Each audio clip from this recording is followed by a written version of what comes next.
ડ્રેગનની અમેરિકાને ખુલ્લી ધમકી, જો દક્ષિણ ચીન સમુદ્રમાં ચેડા કરશો તો કચડી નાખીશું।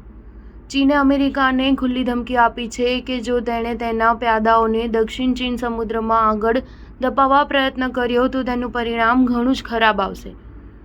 ચીનના પાટનગરમાં ચાલી રહેલા સૈન્ય સુરક્ષા મંચની પરિષદમાં ચીનના લેફ્ટનન્ટ જનરલ લે હેઈએ અમેરિકાને ખુલ્લેઆમ ધમકી આપતા કહ્યું હતું કે દક્ષિણ ચીન સમુદ્ર પર રહેલા તેના સાર્વભૌમત્વ અંગે જે કોઈ ચેડા કરવા જશે તો તેને કચડી નાખવામાં આવશે।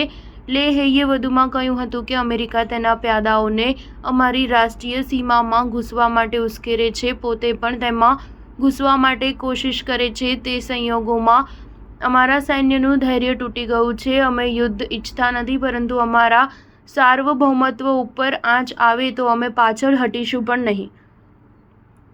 લેફ્ટનન્ટ જનરલે કહ્યું હતું કે અમારી સેના કોઈપણ હાલતમાં કોઈપણ દેશ સામે અમારી સરહદોનું રક્ષણ કરવા સક્ષમ છે, દુશ્મનને કચડવા માટે પૂરતી સક્ષમ છે।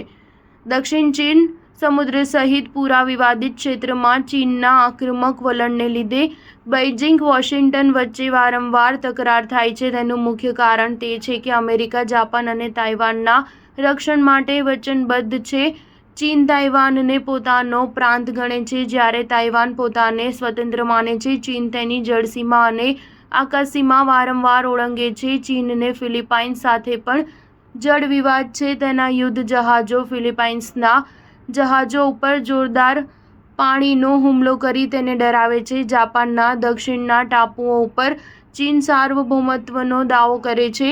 પરિસ્થિતિ એટલી તંગ બની ગઈ છે કે ચીનનો તાઇવાન, ફિલિપાઇન્સ અને જાપાન સાથેનો વિવાદ સીધો જ અમેરિકા-ચીન વચ્ચેનો વિવાદ બની ગયો છે। સ્ટાર ન્યૂઝ 7 હંમેશા સચ્ચાઈની સાથે।